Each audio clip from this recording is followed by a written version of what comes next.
Ассалому алейкум, бародаро. Шумо дар канали Таҷкоин қарор дорем. Бародаро, нашоти чӣ хеле гуфтам, чӣ хеле покупка мекунем, ҳама дар монетаи арзона мехарем, ки 80-90% гум кардан. Шуморо нишон медиҳем чиро харидан дар кора, баъд чӣ хеле правилно покупка кардан дар кора. Ҳар мисол дар як ҳафта як бор ду бор покупка мекунем $30-40.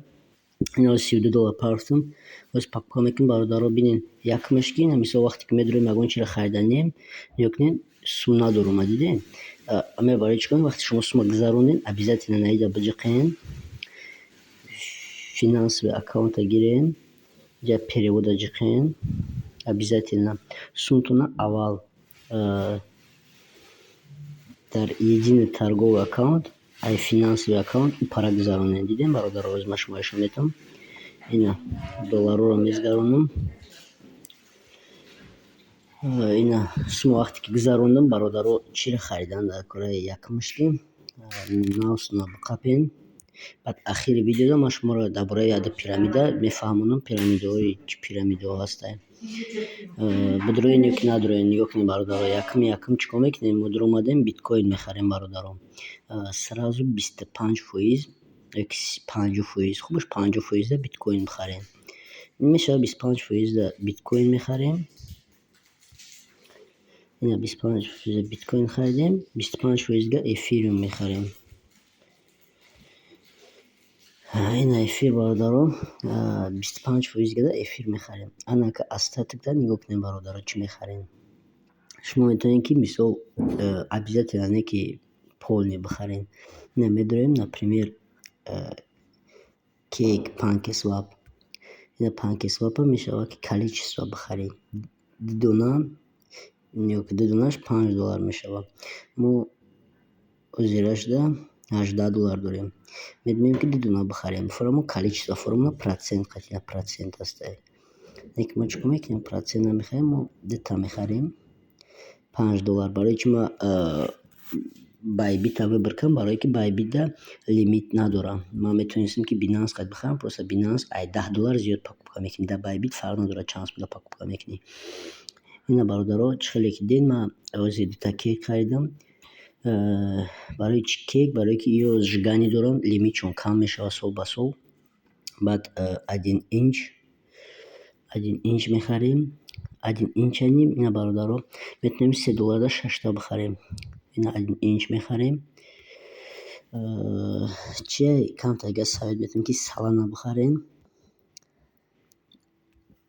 Ина, бародаро, Solana, нигоҳ кунед, Solana 20 чанд доллар, мо $20 чанд доллар, $5 мехарем, бас. Ина, бародаро, як хурда метавонем ки $300 партия, чӣ хеле мефорад, метавонем ки лимитно распределит кунем. Ина чӣ? Баъд дар момент мо метавонем ки Ethereum Classic ёки мисол мо Litecoin мегирам. Litecoin барои чӣ? Litecoin барое ки халки медоранд, қимат мешавад, монетааш точно мехарем. Ина харидем, короче. Ина, бародаро, ина монетае ки мо ози боварӣ дорем ки мехезад. Ҳастай дот дигару дигараш, не ки ман лимит дорам, барои ҳамин лимита просто харидам, шуморо нишон додам. Баъд плани чия, бародаро? Ина медурем дар монета, нигоҳ кунем, бародаро, монета усреднение дорад. $300 буд, $40 шид. Агар $40 мехаридем, ози баробар сум кор кардаги бидем. Ман шуморо ози як пример нишонтон медиҳам, бародаро. Нашоти ами усреднениу дигару дигараш вақте ки суматон кам мешавад. Нигоҳ кунем, бародаро, медурем, ина кошелек ман дар омадам. Ина кошелека сума нишонтон медиҳам. Ина $67,000 ози дар кошелеки, дар биржаи хоби. Нигоҳ кунем, бародаро, чӣ гуфтаниям? Ина мо ози ба шарте ки ина мегирем ё хайпа ёки ина хена фарқ надорад. Ина хайпа ин хен мегирем, ина хена выбор мекунем. Нигоҳ кунем, бародаро, ман медурам ози хенда. Нигоҳ кунед, ман вақти харидагим ами хена харидам. Инеҷада харида будам, бародаро, қариб хато накунам агар 600 монета қайда харида будам. Инеҷа харида будам. 600 монетада харида будам. Ами пас шид, ай 600 10 баробар фуромад, ман 68 харидам. 68 не, где-то қариб 100 харидам. Вақте баланд шуд, ман суми хидмат гирифтам, фоида қатӣ. Бояд бори дигар фиксировать дар иҷа кардам. Мисол усреднит кардам. Агар ман усреднит намекардам, ози 0 мебаромадам. Барои ман чӯ кардам? Арзон харидам, қимат шуд, фурӯхтам. Ози даи хен ина нигоҳ чанд сум плюс даем, 5000 плюс даем. Ами история дар Хайпани шуд. Албатта Хайпани бисёр чиза ман 3000 общий лимити ман минуси 8000 рафтагӣ мне ки ман асоси дар ҳамиҷа 55000 сум по рафтагӣ ман 6000 шуда. Барои чӣ? Барое ки $1 қимат шуд. Баъд чӣ гуфтанем бародаро, бисёри одамо ози ман шуморо нишондам чӣ хел харидем. Ин монитора бихаред, кам кам ҳар монитора добавить кунед. Ина медуроем дар иҷа мебирояд чӣ монитора харидагиам ман. Мақсади ман чия бародаро, ки ози ҳама нашоти темаи декодему дига шуд. Декодему маҳкам шуд бародаро. Фаромӯш кунед ира. Бисёри одамо мегӯянд ки ози декодему нависондесам. Декодему одаморо роӣ кеса як проекти дига.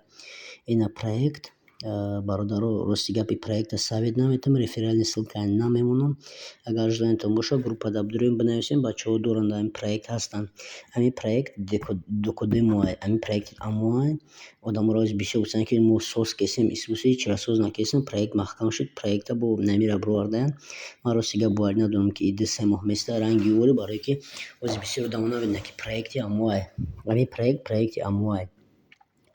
Бародаро совет наметем проекта, барое ки проект агар 3 моҳ бурда боша, ин проект мумкин 1 моҳ ё 1.5 моҳ бара. Кадом якум дуромад, ҳамон фоидаша мегира. Баъд чӣ гуфтанем асоси бародаро гапма. Ҳамда медонанд як одамо мегӯянд Европа, Америкаи дигару дигаша ҳичи нест бародаро. Просто телеграми дигару дигара мешавад ки анаҷа симкарта бихарӣ, ина бода медуроем. Ина бода медуроем, бот метатон сайт мегӯяд ҳамиҷа симкарта бихаред, викинед. Ҳамон одамоам метавонанд ки мисол телеграма дар ҳамиҷа бидуроянд, симкартаро бихаранд, онлайн симкарта мехаранд, ҳӯй мекунанд телеграма дигар давлатҳо, любой давлате ки бифоратон инаҷада ҳастай. Чӣ хел таи дигар давлати метавонӣ давлатта выбор кунӣ. Метавонӣ ҳам давлата, любой давлати дигар симкарташа бихарӣ электронӣ. Мақсади ман чия бародаро, ки хеле скам проектода эҳтиёт кунед вақте ки дуромадем. Баъд вақте ки сумотона мумкин зиқ нашед. Як примери дигар дар бораи Star бародаро аҳамият дидем, чӣ хел блогер кор мекунад, чанд сум кор мекунад, чӣ тарияй. Ман Starда ҳастам. Ман гуфтагим историяро. Ина Стари ман даем уровень VIP-ай. Мақсади ман чия ки ман $145 ман сумома сразу мебурорам. Ман ҳамин сум омад, ман сразу сума мемонам, бегаҳ мешавад, сразу ман сумома мебурорам. 14% комиссия дорам. Комиссияро бугӯ нагӯ 10,000 ҳам 14% мегира, 1000 сума $2 14% мегира. Барои ман сразу сума мебурорам. Нигоҳ кунед бародаро, чӣ хел блогер, нигоҳ кунед ози 8000 Star сум снимат кардагиай. Нигоҳ кунед бародаро, 8000 якум мерем. Вақте ин проект дар ин бача дуромадагиай, аҳамият бидем. Ина проекта 16 октябрда ҳуй кардагиай. Нигоҳ кунед бародаро, VPD харидагиай.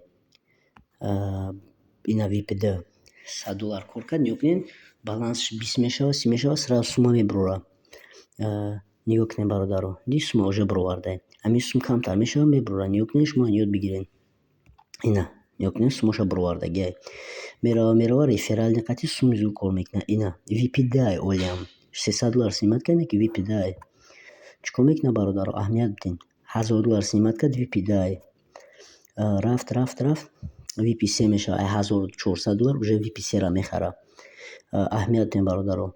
Ина VP3-ра харидак $1600 ам реферали $2000 кор кард. $2000 кор кард бародаро, аҳамият бидем. $2000 кор кард, не ки VP4 оли нахаридай. Нигоҳ кунед бародаро, $2000 VP4 нахаридай, аҳамият бидем ака. Аввал сумаи худша буровард. Моҳи март мешавад, $3500 кор кард, олиам VP4 надорам. Ина март мезгара. Баъд бародаро нигоҳ кунед, $4000 қариб $4000 вақти кор мекунад, ина бародаро VP4 мехара. Шуморо ман чӣ совет метавонам, вақте ягон проектда дуромадем, аввал якум суми худтона барорен.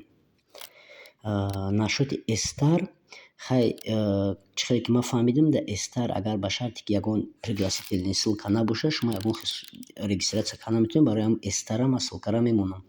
Ман пригласительник дорам, ба фикрам мешавад пригласит кардан. мақсади ман чия бародаро, ки ҳамин проектҳоро вақте ки дуромадем якум суми хитона бигирем, баъд суми чонқатӣ бозӣ кунем. Ман лобои проектида ки медорам, аввал суми хидмат якум мегирам, баъд суми чонқатӣ мисол уро метавонад зиёд кунед, мешавад. Бисёри одамо ози саведу дисанд, ки наи докодемо места, оли иққаи дига, оли зибояи дига, дигаши чи нест бародар, докодемо маҳкам шид, тема маҳкам шид. Илтимос ҳамин блогерое ки ҳастанд, удалит кунед видеои докодемотона, ки одамо дар он проект сум напартоянд. Дига проектҳо вақте проект маҳкам шид, илтимос сумо видеоро удалит кунед, ки дига одамо нигоҳ намекунанд чизлоро, ки кай шумо сум баровардагиен, кай шумо савед додагиен. Барои ҳамун илтимос хоҳиш мекунам видеоятонро удалит кунед.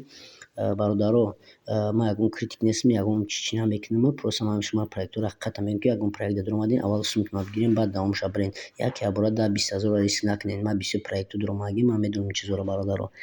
Баъд суми чонқатӣ метавонед ки риск кунед. Ман дар ҳамин каналам як совет метам, инаи суми ҳалолае. Мисол метавонед ки дар ҳаминҷа ягон чиза инвестировать кунед. Чун чӣ надорен, фьючерс надорен, чисто инвестировати чида бидорен, чисто инвестировати ҳамин криптовалютада. Мақсади ман Binance-ани дорам, ина Binance. Ман ҳамин Binance ози сум перевод кардам, ина $30 ки дидем, ман ҳамин Binance ози баровардам. Ина дар Binance ман ҳаст $900. Барои ҳамун чӣ мегӯям шуморо бародаро, ки илтимос дар канали Telegram подписатсия кунед. Мо ҳама каса якбора ёд мегирем харидани криптовалютао дигаша. Насиб бошад номи канала адиш мекунем ба наздикӣ. Ина ба чоқатӣ ссилкаву дигашона фурӯд додагиянд. Мисол якдигара чӣ мекунем. Нашоти Star бародаро, и рекомендатсия нест, просто агар ягон касе регистратсия кардаем бошад, ссилкаро мемонам. VIP1 нестаёзид, тоқа VIP2 $400 мешавад, бидроен. Пеши як проект дуромадан 1000 бор фикр кунем бародаро. Мо инҷа дар мисол чахчах мекунем, гап мезанем. Чӣ гуфтанем, ки мисол ин проектҳоро дуромадем, илтимос пеши як дуромадан сум қарз нагирен, ягон чӣ накунем бародаро. Ба як суми бидроен, ки агар бисӯзем, мақсад жалка набошад, обязательно Telegram каналда подписатсия кунед. Класса дар видео бинед бародаро, ждат мекунем. Иншоалло ба наздикӣ ягон покупкае соз мекунем. Баъд агар ягон проекти соз шавад, ҳоятон мегӯям насоти проектҳо. Подписатсия кунед, класса биҷиқем бародаро.